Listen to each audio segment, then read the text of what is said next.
Il y a plein de mots français en anglais. Des mots, mais aussi des marques, des noms d'entreprises ou de distributeurs. Et parmi tout cela, il y en a que l'on utilise tous les jours, tout le temps, mais qui étaient rares il y a encore plus de 50 ans.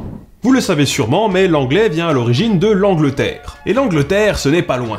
Qui dit proche dit proximité. Politique, commerciale, culturelle. Aujourd'hui certes, mais aussi avant, et bien avant cela encore. Alors je ne vais pas vous faire un cours d'histoire ici. Vous savez sûrement que les Français et les Anglais se sont partagés des couronnes, des terres, des populations. Par le commerce, par la guerre. Que chacun avait une fâcheuse tendance à surveiller l'autre. Linguistiquement parlant, cela se traduit par des échanges, par des transferts, par des influences. Nos amis normands et picards ont ainsi beaucoup donné à nos voisins d'outre-Manche. En témoigne même l'existence d'une variété de la langue d'oïl qui s'appelle l'anglo-normand. Dialecte de l'ancien français parlé au royaume d'Angleterre par l'aristocratie anglo-normande. Et aujourd'hui, nos voisins nous le rendent bien, faut bien le dire. Justement, tout ce lexique qui nous donne gracieusement depuis quelques décennies désormais, eh bien autrefois il fut le nôtre. Parce que dans la vague des anglicismes récents se cachent en fait beaucoup de mots d'origine normande, francienne, romane ou latine. Bref, des mots qui sont ou qui furent les nôtres. Ainsi, les anglicismes ne sont-ils pas tous des aliens? Le mot alien, ici justement, il passe souvent pour un anglicisme désignant ces êtres étranges venus d'ailleurs et qui ont un physique tristement similaire au nôtre.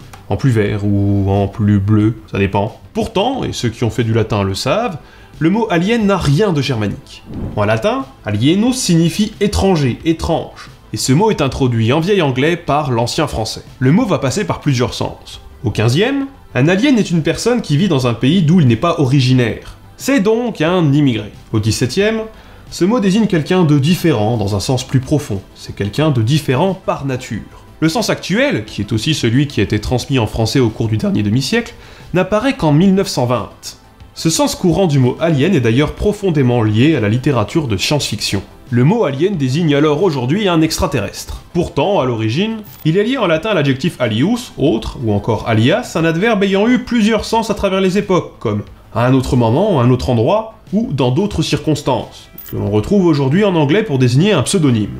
Tant que l'on parle de science-fiction, parlons de la technologie, l'une de ses composantes courantes. Aujourd'hui, on a tous un smartphone. Enfin, normalement. Et une bonne partie d'entre eux sont des androïdes.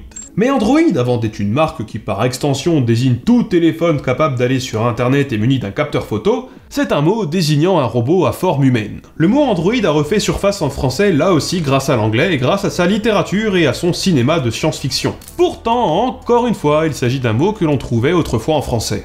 Au XVIIe siècle, le mot avait déjà été enregistré pour désigner un automate à forme humaine. Le mot Android est à l'origine tiré du grec. Il vient d'aner, qui signifie homme, et que l'on retrouve en français dans de nombreux mots comme androcéphale, andropause, androgyne. Remarquez aussi la présence du suffixe oïde, du grec eidos, signifiant aspect, image, apparence. Le mot droïde, quant à lui, n'est qu'une troncation du mot androïde. Attesté en 1952, il est popularisé à partir de 1977 par la saga filmique Star Wars. Et à l'ère du Big Data, il est étonnant de voir que de tels robots, cyborgs ou autres créatures mécaniques ne peuplent nos villes ou nos esprits. Nos ordinateurs sont puissants, leur technologie stupéfiante et le progrès considérable. Ainsi, le secteur de l'informatique est particulièrement marqué par les emprunts lexicaux, tout droit venus de la Silicon Valley ou des studios parisiens qui veulent faire genre. Ainsi, lorsque l'on parle de Big Data, si l'on pense se tourner vers la langue du progrès, c'est surtout vers la langue de nos ancêtres que l'on se tourne. Certes, Big est un mot anglais, signifiant gros ou grand. Et le mot data, lui, est bel et bien un mot latin emprunté en anglais au cours du XVIIe siècle. Il est le pluriel du mot datum, signifiant cadeau ou don, et dont la forme, justement, est liée au verbe dare, signifiant donner. Les data, ce sont donc, littéralement, les données.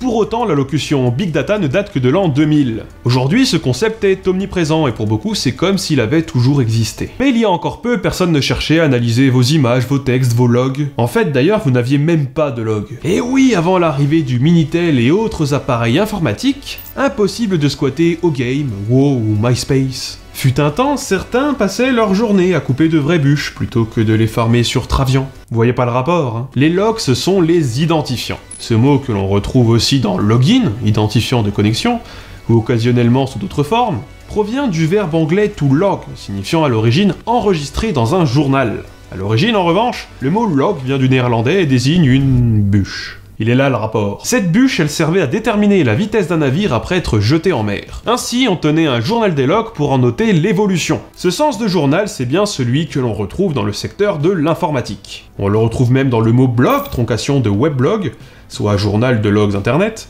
originellement conçu pour désigner un site internet agencé sous la forme d'un journal listant des pages internet commentées. Avec l'émergence de la vidéo en ligne, un nouveau format appelé vidéoblog est apparu, abrégé en vlog. Et oui, je sais ce que vous pensez, quelle est loin l'époque de la disquette. Ou celle du disco, dont le mot n'a aucun lien avec le mot disquette d'ailleurs. Enfin, oui et non. Disco est un mot qui en français passe parfois pour être anglais, pour la simple et bonne raison que le genre musical disco vient des États-Unis. Sauf qu'à l'origine, le mot anglais disco est l'abréviation du mot français discothèque, emprunté dans les années 60 en anglais pour désigner la musique de boîte de nuit. Quant au mot français discothèque, c'est un calque de l'italien discoteca, néologisme grec formé sur le modèle du mot bibliothèque, et signifiant littéralement collection de disques. Bref, pas mal de nos anglicismes en fait n'en sont pas vraiment. Et encore, je comptais aussi vous parler de fax, de vintage, de robot, tant de vocables qui là aussi sont des imposteurs, se faisant passer pour purement anglo-saxons et travestissant ainsi leur véritable origine. Avant de finir cette vidéo, sachez que tous les exemples ont été tirés de ce nouvel ouvrage d'Alain Ray publié aux éditions Robert.